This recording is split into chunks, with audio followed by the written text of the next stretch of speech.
Hello दोस्तों, मैं हूं आरती और आज हम फिर डिस्कस करने वाले हैं आज के मोस्ट इंपॉर्टेंट करंट अफेयर्स। तो आज की क्लास में फिर से स्वागत है आपका। आज हम देखेंगे कौन कौन से आर्टिकल्स ऐसे हैं जो न्यूज़ में चर्चा में थे और हमारे एग्जाम्स के हिसाब से वो बहुत महत्वपूर्ण हो जाते हैं। तो आज हम डिस्कस करेंगे हमारे 9 नवंबर के जितने भी इंपॉर्टेंट आर्टिकल्स रहे हैं न्यूज़ में, चाहे वो टाइम्स ऑफ इंडिया हो, द हिंदू हो, दैनिक जागरण हो या फिर कोई अन्य न्यूज़पेपर हो। तो जितनी भी चीज़ें हैं हम यहाँ पे उनको 1 बाय 1 देखने वाले हैं। तो आज का पहला हमारा आर्टिकल होने वाला है राष्ट्रीय विधिक सेवा दिवस। विधिक मतलब क्या होता है? लीगल सर्विसेज, कानूनी सर्विसेज जो होती हैं उससे संबंधित हम यहाँ पे एक दिवस या डे सेलिब्रेट करते हैं। तो क्या है? प्रतिवर्ष 9 नवंबर को राष्ट्रीय विधिक सेवा दिवस मनाया जाता है। उद्देश्य क्या है? कानूनी अधिकारों, जिम्मेदारियों के बारे में जागरूकता फैलाना। देखो, कानूनी अधिकार लोगों के होते हैं, ठीक है, जनता के, और कानूनी जिम्मेदारियां जो होती हैं पुलिस या फिर जो हमारे लीगल डिपार्टमेंट्स होते हैं उनके हैं। इसके बारे में लोगों को जागरूक करने के लिए प्रत्येक नागरिक को निष्पक्ष और सम्मानजनक तरीके से न्याय पाने के लिए सशक्त बनाना, इन चीज़ों के लिए हम इस डे को सेलिब्रेट कर रहे हैं। अगर बात करें इसकी शुरुआत कब से हुई थी, तो शुरुआत हुई है 1995 में हमने पहली बार मनाया था। सर्वोच्च न्यायालय द्वारा समाज के गरीब और कमज़ोर वर्गों को और समर्थन प्रदान करने के लिए ये की गई थी। देखो, अगर आप देखोगे ना, पुलिस से सबसे ज़्यादा कौन डरता है? ग्रामीण, गांव के लोग। शहर के लोग नहीं डरते हैं पुलिस से। उनको पता है पुलिस का काम जो है लोगों की सेवा, सुरक्षा करना है, ना कि उनको डराना। लेकिन गांव के लोग पुलिस को देख के डर जाते हैं क्योंकि उनको अपने अधिकारों के बारे में नहीं पता है।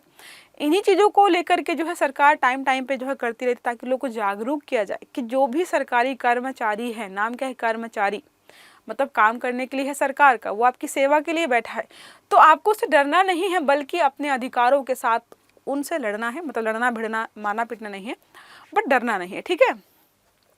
ये सेवाएं राष्ट्रीय विधिक सेवा प्राधिकरण नालसा द्वारा प्रदान की जाती हैं। विधिक सेवा प्राधिकरण अधिनियम जो है 1987 के तहत वर्ष 1995 में नालसा का गठन किया गया।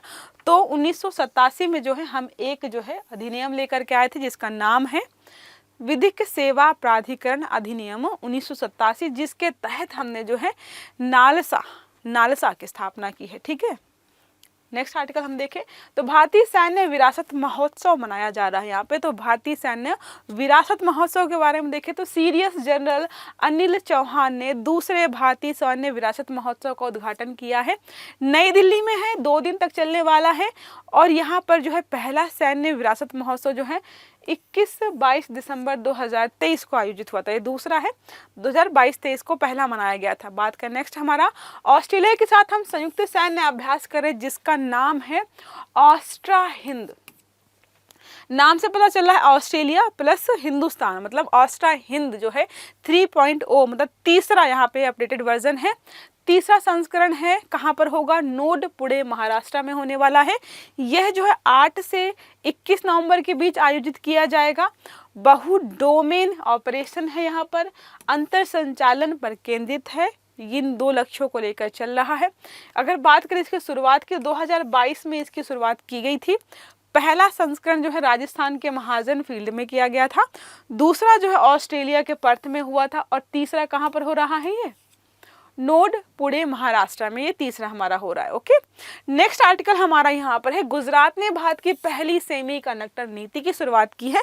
तो भारत का पहला राज्य गुजरात बना है जिसने सेमीकंडक्टर्स नीति को बनाने की शुरुआत की है। सेमीकंडक्टर्स क्या होते हैं?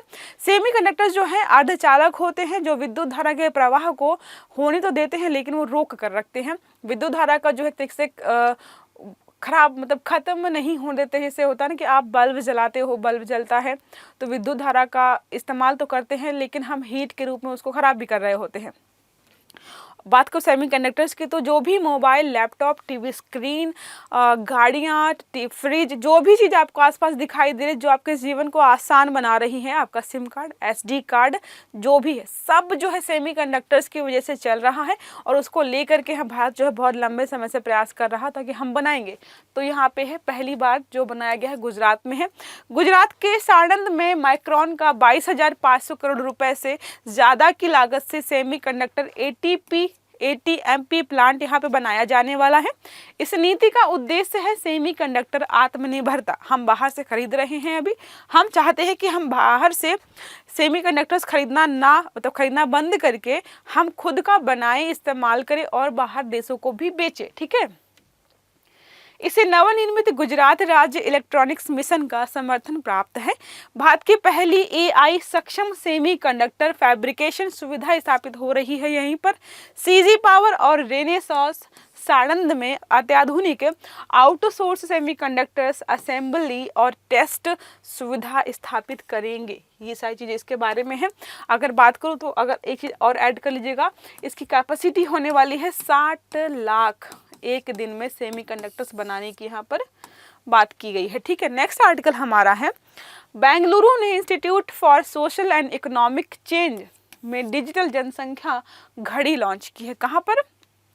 बेंगलुरु ने किस पर? Institute for social and economic change में जो डिजिटल जनसंख्या घड़ी है,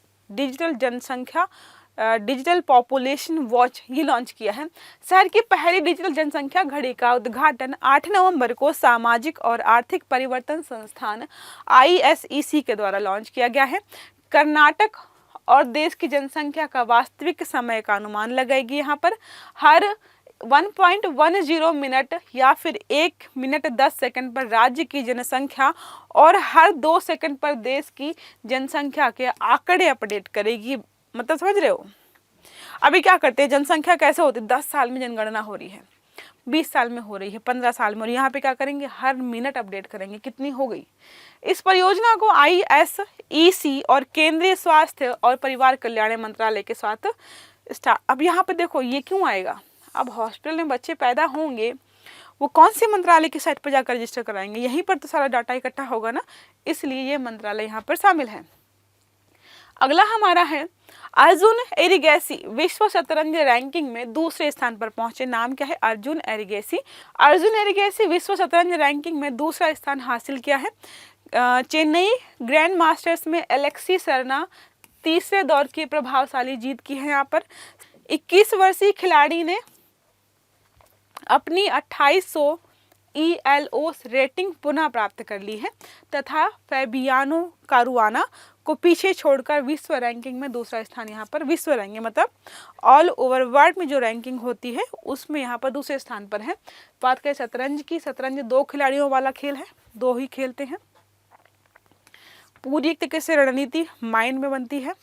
प्रत्येक खिलाड़ी 16 मोहरों की सेना को नियंत्रित करता है। तो जिसको नहीं पता था कि चेस बोर्ड में टोटल कितने खिलाड़ी या कितने मोहरें होती हैं, तो 32, 16 इधर और 16 दूसरे के पास। 1 राजा, 1 रानी, 2 हाथी, 2 घोड़े, 2 बिशप और 8 मोहरें। ठीक है, जैसे आप वर्ल्ड रैंकिंग देखते हो ना, तो वर्ल्ड रैंकिंग कैसे आती है, जितने आप मैच जीतते जाते हो ना उतने पॉइंट्स आपको मिलते जाते हैं और वो रैंकिंग में ऐड होते जाते हैं। ठीक है, तो उसी से इसकी रैंकिंग बनती है। नेक्स्ट आर्टिकल हमारा है, विश्व यूनिवर्सिटी शूटिंग चैंपियनशिप। विश्व यूनिवर्सिटी शूटिंग चैंपियनशिप 2024 का शुभारंभ किया गया है। तो यहाँ पे 9 से 13 नवंबर के बीच नई दिल्ली के डॉक्टर करणी सिंह रेंज में होने वाला है। यह चैंपियनशिप में कुल 23 देश, 220 निशानेबाज भाग लेने वाले हैं। 23 देश होंगे, 220 निशानेबाज होंगे। दिल्ली में होगा 9 से 13 नवंबर के बीच। इस चैंपियनशिप की मेजबानी जो है association of Indian universities AIU को सौंपी गई है। ठीक है, जिसमें Manav Rachna international institute of research and studies MRIIRS मेजबान विश्वविद्यालय की भूमिका निभाने वाला है। और बात करें, पिछला संस्करण जो है 2021 में होना था, लेकिन कोविड की वजह से और टोक्यो ओलंपिक्स के साथ तारीखों के टकराव के कारण जो है 2023 में चीन के चेंगडू में आयोजित हुआ। जो 2021 में होने वाला था वो कब हुआ है? 2023 में। इसमें भारतीय शूटिंग दल ने 8 स्वर्ण जीते थे और 4 रजत और 2 कांस्य। तो टोटल कितने हो गए? 8 + 4 + 2 14। पिछली बार 14 जीते थे, इस बार देखेंगे हम कितना जीतते हैं। फिर क्या है, FISU वर्ल्ड यूनिवर्सिटीज़ गेम्स हर 2 साल में आयोजित किए जाते हैं। ये जो चैम्पियनशिप हो रही है वो 32वां संस्करण है, ठीक है। इसके पहले 21 तो ऑलरेडी हो चुके हैं। Federation international do sport university जो है, इसकी स्थापना 1949 में हुई है। FISU राष्ट्रीय विश्वविद्यालय खेल संगठनों का एक विश्वशासी निकाय है, पूरे विश्व में सब चीज़ों को यहाँ पे खेल वगैरह को देखता है, ठीक है। 17 से 25 वर्ष की आयु के छात्र एथलीटों के लिए विश्वव्यापी खेल प्रतियोगिताओं के आयोजन और प्रशासन की जिम्मेदारी लेता है, ठीक है। तो जो भी हैं 17 से 25 वर्ष के जो भी बच्चे खेलते हैं उनको तरीके से सब चीज़ें प्रतियोगिताओं का आयोजन करना, उनकी जिम्मेदारी लेना, सारे काम कौन करता है, यही इंस्टीट्यूट करता है। ओके, नेक्स्ट आर्टिकल हमारा है महाकुंभ मेला। महाकुंभ मेला पढ़ ही रहे होगे आप, पवित्र मेला एकदम बिल्कुल इलाहाबाद प्रयागराज में होगा। प्रयागराज के अलावा भी अलग अलग 3 जगहों पर और भी होता है। तो इस बार की हम बात करें तो 13 जनवरी से 26 फरवरी तक प्रयाग में महाकुंभ का आयोजन हो रहा है, ठीक है। एक माघ मेला होता है, एक कुंभ मेला होता है, जो है महाकुंभ होता है। महाकुंभ आपको पता है 4 साल में एक बार होता है। कुंभ मेला हिंदू धर्म का एक महत्वपूर्ण पर्व है, त्योहार के तरीके मनाते हैं। यहाँ से अगर मैं एक बात बोलूँ तो जो इलाहाबाद में बच्चे रह रहे प्रयागराज में, उन्होंने सोचा होगा कोई नहीं दशहरा मन जाएगा फिर पढ़ाई करेंगे, फिर दिवाली मन जाएगी फिर पढ़ाई करेंगे, फिर क्या होगा छठ मन जाएगा तो चलो फिर पढ़ाई करेंगे। अभी हो ही रहा होगा, फिर से ये आ गया है तो दिमाग में चलेगा कोई नहीं 1-2 बार घूम के आ जाएंगे फिर पढ़ाई करेंगे, ठीक है।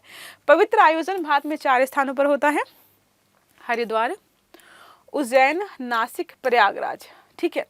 आपके लिए एक होमवर्क मेरी तरफ से ये है कि ये चारों जगह हैं जिन जिन नदियों के किनारे हैं, जो संगम है नदियों का, आपको संगम यहाँ पे कमेंट करना है।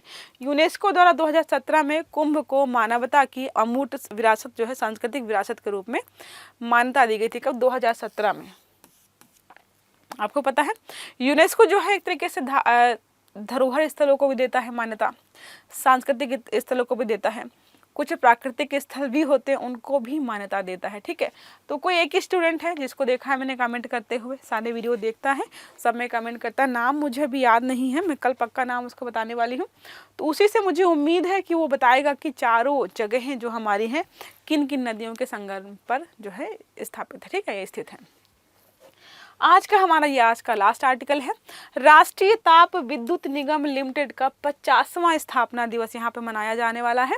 राष्ट्रीय ताप विद्युत निगम लिमिटेड NTPC, जिसके एग्जाम्स जो हटकते रहते हैं, 50वां स्थापना दिवस मना रहा है अपना। NTPC ने भारत के बिजली सेवा क्षेत्र में 5 दशक, एक दशक मतलब 10 साल, 5 दशक मतलब 50 साल विकास, नवाचार और योगदान दिया ही है।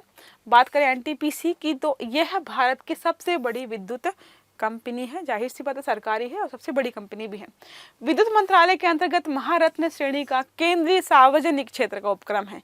सेंट्रल है, सार्वजनिक मतलब गवर्नमेंटल ऑर्गेनाइजेशन है ये, ठीक है, प्राइवेट नहीं है। 1975 में इसकी स्थापना हुई है। मुख्यालय यहाँ पे आपको नई दिल्ली में मिल जाएगा और मुख्य कार्य क्या है, भारतीय राज्य बिजली बोर्डों के लिए बिजली वितरित करना और उसका उत्पादन करना। अलग अलग जो राज्य हैं, जैसे आपका दिल्ली का अलग है, जैसे यूपी का अलग होगा, बिजली वितरित जो कंपनियां होती हैं या फिर राज्य के द्वारा वितरित की जाती हैं, ठीक है। तो उनको वितरित करना, इलेक्ट्रिसिटी, सारी चीज़ें देखना, ये सारा NTPC का काम होता है। ओके, तो 1975 में इसकी स्थापना हुई है। मुख्यालय नई दिल्ली में है। अपना जो है कौन सा बना रहा है, 50वां स्थापना दिवस यहाँ पे मनाया जाने वाला है। तो ये रहे हमारे आज के सारे आर्टिकल। आई होप आपको समझ में आ गए होंगे। अगर क्लास अच्छी लगी है तो लाइक करिएगा, चैनल को सब्सक्राइब करिएगा और आने वाले सारे वीडियो आपको टाइम से मिले इसके लिए बेल आइकन जरूर दबाइएगा, अच्छे से पढ़िएगा। Have a good day, thank you.